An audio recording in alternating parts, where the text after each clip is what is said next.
നിരവധി അത്ഭുതങ്ങളും രഹസ്യങ്ങൾ കൊണ്ടും നിറഞ്ഞതാണ് നമ്മുടെ ഈ ഒരു ഭൂമി എന്നത്. ഇത്തരത്തിലുള്ള ഭൂമിയിലെ ഏറ്റവും തണുപ്പേറിയ സ്ഥലമായിട്ടുള്ള സൈബേരിയൻ കാടിനുള്ളിലെ വിശേഷങ്ങളാണ് നിങ്ങൾ ഇന്ന് ഈ ഒരു വീഡിയോയിലൂടെ കാണാനായിട്ട് പോകുന്നത്. സൂര്യൻ ഉദിക്കാൻ മടിക്കുന്ന ഒരു നാടായിട്ടാണ് പൊതുവെ സൈബേരിയൻ കാടിനെ അറിയപ്പെടുന്നത്. ഇവിടുത്തെ ആളുകൾ ശ്വസിക്കുന്ന വായു പോലും മഞ്ഞാണ്. മരണപ്പെട്ടു കഴിഞ്ഞാൽ മറവ് ചെയ്യപ്പെടാനായിട്ട് തണുപ്പ് കാരണം 6 മാസം വരെയൊക്കെ കാത്തിരിക്കേണ്ടി വരുന്ന ഒരു സ്ഥലമാണിത്.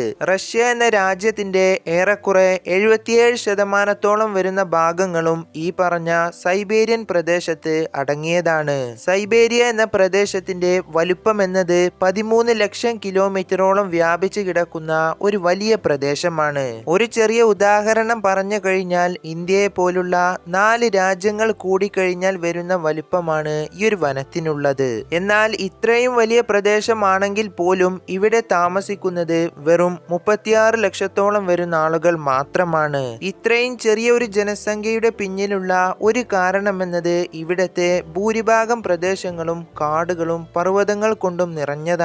എന്നാൽ ഇതിനപ്പുറത്തുള്ള മറ്റൊരു കാരണമെന്നത് ഇവിടത്തെ അസ്ഥി മരവിപ്പിക്കുന്ന തണുപ്പ് തന്നെയാണ്. വർഷം മുഴുവൻ പൂർണ്ണമായി മഞ്ഞ് മൂടിക്കിടക്കുന്ന -60°C താഴെ മാത്രം താപനിലയുള്ള പല ഗ്രാമങ്ങളും ഇന്ന് ഇവിടെയുണ്ട്. എന്നിട്ടും ഈ ശക്തമേറിയ തണുപ്പിൽ ഇവിടെ വീടുകൾ നിർമ്മിച്ച് താമസിക്കുന്ന പല ആളുകളുമുണ്ട്. ഇവിടെയുള്ള ആളുകൾ ശ്വസിക്കുന്നത് പോലും മഞ്ഞാണ്. ശൈത്യകാലത്ത് ഇവിടത്തെ താപനിലയുടെ അളവെന്നത് -712°C ഉണ്ടാവുക. ഇതിനാൽ തന്നെ ഇവിടെ ജീവിക്കാനായിട്ട് ആളുകൾ വളരെയേറെ ബുദ്ധിമുട്ടുകൾ നേരിടുന്നുണ്ട്. സൈബേരിയയിലെ ഏറ്റവും തണുപ്പ് കൂടിയ സ്ഥലം എന്നത് എഗാറ്റിൻബർഗ് എന്ന മേഖലയാണ്. അന്റാർട്ടിക്ക കഴിഞ്ഞാൽ ഭൂമിയിലെ ഏറ്റവും തണുപ്പുള്ള രണ്ടാമത്തെ വലിയ പ്രദേശമാണിത്. ശൈത്യകാലത്ത് ഇവിടെ ചെറിയ രീതിയിലെല്ലാം വെയിൽ അനുഭവപ്പെടുകയും പക്ഷേ തണുപ്പിന്റെ ശക്തി കാരണമായിട്ട് സൂര്യനിൽ നിന്നും വരുന്ന വെയിലിന് പൊതുവെ ചൂട് കുറവായിരിക്കും. ഇത്രയും കഠിനമേറിയ തണുപ്പ് കാരണമായിട്ട് ഇവിടത്തെ ആളുകൾ ജീവിക്കാനായിട്ട് പല വലിയ പ്രശ്നങ്ങളും നേരിടുന്നുണ്ട്. ഇവിടേക്ക് വെള്ളം ഒഴുകി വരുന്ന പൈപ്പ് ലൈനുകളിലെ വെള്ളമെല്ലാം തണുത്തുറഞ്ഞ രീതിയിലാണ്. അതുപോലെ തന്നെ നിങ്ങളുടെ കാറുകൾ ഇവിടെ എവിടെയെങ്കിലും പാർക്ക് ചെയ്യുകയാണെങ്കിൽ പിന്നീട് അത് സ്റ്റാർട്ട് ആവുകയില്ല. ഇനി അഥവാ സ്റ്റാർട്ട് ആയാൽ തന്നെ ഓടിക്കാനായിട്ട് ശരിയായ രീതിയിൽ റോഡുകൾ ഉണ്ടാകില്ല.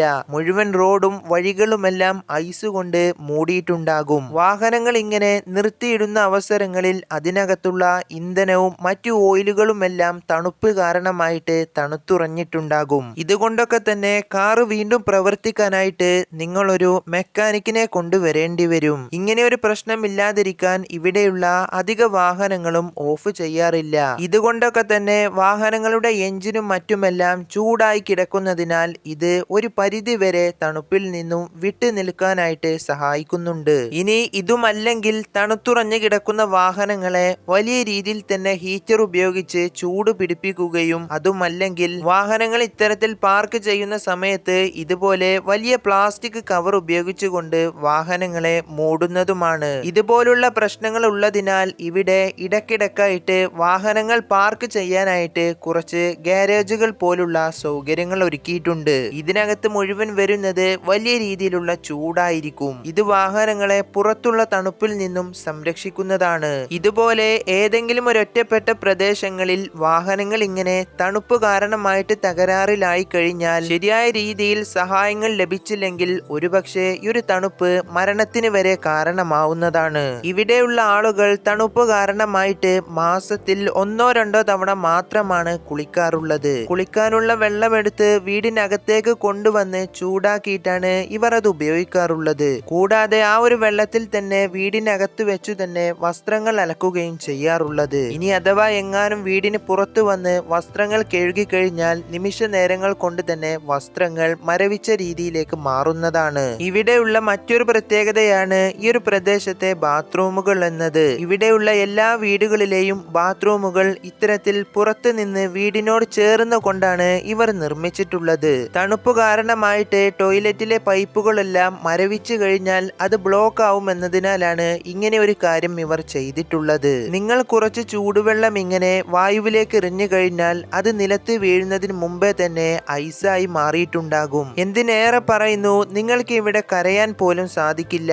കാരണം കരഞ്ഞു കഴിഞ്ഞാൽ കണ്ണുനീർ ഐസായി മാറുന്നതാണ്. ഈ പറഞ്ഞ കാര്യങ്ങളൊന്നും കൂടാതെ ഇവിടെയുള്ള ആളുകൾ നേരിടുന്ന വലിയൊരു പ്രശ്നമാണ് മരിച്ചവരെ മറവ് ചെയ്യുക എന്നത്. ഇവിടെ ഇത്തരത്തിൽ മരണപ്പെട്ട ആളുകളെ മറവ് ചെയ്യാനായിട്ട് കുഴി നിർമ്മിക്കാനുള്ള ആ ഒരു ഭാഗത്ത് ആദ്യം ഇവർ ഒരു വലിയ രീതിയിൽ തന്നെ തീ കത്തിക്കുന്നതാണ്. ഇതിലൂടെ ആ ഒരു ഭാഗത്തെ ഐസ് മുഴുവനായും ഉരുകുന്നതാണ്. ആ ഒരു ഭാഗത്തെ ഐസിന്റെ ആഴവും കട്ടിയും അനുസരിച്ച് ഇത്തരമൊരു പ്രക്രിയ ദിവസങ്ങളോളം അവിടെ നീണ്ടു നിൽക്കുന്നതാണ്. തുടർന്ന് ഐസെല്ലാം അലിഞ്ഞ് മണ്ണ് കണ്ടു കഴിഞ്ഞാൽ അവിടെ വീണ്ടും ചൂടുള്ള വെള്ളം കൊണ്ട് ഒഴിക്കുന്നതാണ്. പിന്നീട് ഈ ഒരു വെള്ളമെല്ലാം വറ്റിയ ശേഷം മാത്രമാണ് അവിടെ ഈ മരണപ്പെട്ട ആളെ മറവ് ചെയ്യാറുള്ളത്. എന്നിരുന്നാലും അധികവും ഇന്നിവിടെ ഉപയോഗിക്കാറുള്ളത് ജാക്ക് ഹാമർ പോലുള്ള യന്ത്രങ്ങൾ ഉപയോഗിച്ചാണ് മുകൾ ഭാഗത്ത് ഐസുകളെല്ലാം നീക്കം ചെയ്യാറുള്ളത്. മരണപ്പെട്ട് കഴിഞ്ഞാൽ 4 മുതൽ 6 മാസം വരെയൊക്കെ മൃതദേഹങ്ങൾ മോർച്ചറിയിൽ സൂക്ഷിച്ചു വെക്കുന്ന പല ജനസമൂഹങ്ങളും ഇന്ന് ഇവിടെ ഉണ്ട്.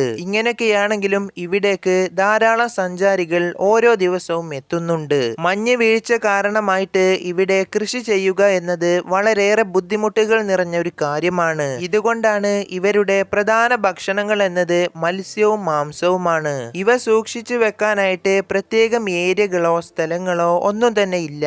എല്ലാ വീടുകളുടെയും ജനാലകളുടെ അടുത്താണ് ഈ പറഞ്ഞ മാംസവും മത്സ്യവും എല്ലാം ഇത്തരത്തിൽ തൂക്കിയിടാറുള്ളത്. ഏത് നേരവും തണുപ്പായതിനാൽ തന്നെ ഇത് എത്ര കാലം വേണമെങ്കിലും ഇങ്ങനെ തൂങ്ങി കിടക്കുന്നതാണ്. തണുപ്പിന്റെ ശക്തി കാരണമായിട്ട് ഇവിടങ്ങളിലെ പുഴകളും അതിനകത്തുള്ള മത്സ്യങ്ങളും മറ്റുമെല്ലാം തണുത്തുറഞ്ഞ രീതിയിൽ നിങ്ങൾക്ക് കാണാവുന്നതാണ്. ഇതിനാൽ തന്നെ പുഴയുടെ മുകളിലൂടെ നിങ്ങൾക്ക് നടക്കാവുന്നതാണ്. ഇവിടത്തെ മത്സ്യത്തൊഴിലാളികൾ തണുത്തുറഞ്ഞ പുഴയുടെ നടുവിലേക്ക് പോയി അവിടെ പിന്നീട് ഐസ് തുരന്നുകൊണ്ടാണ് ഇത്തരത്തിൽ മീനുകളെ പിടിക്കാറുള്ളത്. ഇത്തരത്തിലുള്ള തണുത്തുറഞ്ഞ പാളികളായതിനാൽ തന്നെ ഇതിലൂടെ നിങ്ങൾക്ക് വാഹനങ്ങൾ ഓടിക്കാവുന്നതാണ്. എന്നാൽ ഇത് ഐസിന്റെ കനം എല്ലാ ഭാഗത്തും ഒരുപോലെ അല്ലാത്തതിനാൽ ഇത് വലിയ അപകടങ്ങളും നിറഞ്ഞതാണ്. ഇങ്ങനെയൊക്കെയാണെങ്കിലും വർഷം 1908 ഈ ഒരു പ്രദേശത്ത് വലിയൊരു സ്ഫോടനം നടന്നിട്ടുണ്ടായിരുന്നു. ഇതിനകത്ത് പെട്ടുകൊണ്ട് ധാരാളം മരങ്ങളും മൃഗങ്ങളുമെല്ലാം വലിയ രീതിയിൽ തന്നെ കത്തി നശിച്ചിട്ടുണ്ടായിരുന്നു. എന്നാൽ ഇതിന്റെ കാരണം എന്നത് ഇന്നേ വരെ ശാസ്ത്ര ലോകത്തിന് കണ്ടെത്താനായിട്ടില്ല. ലോകത്തിലെ ഏറ്റവും വലിയ കാടുകളിൽ ഒന്നായിട്ടുള്ള ടൈഗ വനമുള്ളത് ഈ പറഞ്ഞ റഷ്യയിലാണ്. ഈ ഒരു വനത്തിനകത്ത് ഇന്നേ വരെ ജീവിച്ചിരിക്കുന്നതിൽ ഏറ്റവും അപകടം നിറഞ്ഞ ജീവികളിൽ ഒന്നാണ് സൈബീരിയൻ കടുവകൾ എന്നത്. ഇവരുടെ പ്രധാന ആവാസ കേന്ദ്രം കൂടിയാണ് ഈ പറഞ്ഞ സൈബീരിയൻ വനങ്ങൾ എന്നത്. കൊടും തണുപ്പിൽ -30 ഡിഗ്രി താപനിലയിൽ പോലും ഇവർക്ക് അതിജീവിക്കാനായിട്ട് സാധിക്കുന്നതാണ്. തണുപ്പും മഞ്ഞ് വീഴ്ചയും നിറഞ്ഞ കാലാവസ്ഥയിൽ അതിജീവിക്കാനായിട്ട് ഇതിന്റെ പുറത്തുള്ള കട്ടിയുള്ള രോമങ്ങൾ ഇതിനെ വലിയ രീതിയിൽ തന്നെ സഹായിക്കുന്നുണ്ട്. സൈബീരിയ എന്ന വനപ്രദേശത്തിന്റെ പല ഭാഗങ്ങളിലും ദിവസവും 1-2 മണിക്കൂർ മാത്രമാണ് സൂര്യപ്രകാശം ലഭിക്കുകയുള്ളൂ. ബാക്കിയുള്ള സമയങ്ങളിലെല്ലാം മഞ്ഞ് മൂടി തണുത്തുറഞ്ഞ നിലയിലായിരിക്കും കാണപ്പെടുന്നത്. ഇതിന്റെ ഏറ്റവും വലിയ കാരണം എന്നത് ഈ പറഞ്ഞ സൈബീരിയൻ വനത്തിന്റെ ചില ഭാഗങ്ങൾ അന്റാർട്ടിക്കയുടെ സമീപത്ത് സ്ഥിതി ചെയ്യുന്നു എന്നതാണ്. ഇതിനാലാണ് നമ്മൾ നേരത്തെ പറഞ്ഞ സൈബീരിയൻ വനം എന്നത് സൂര്യൻ ഉദിക്കാൻ മടിക്കുന്ന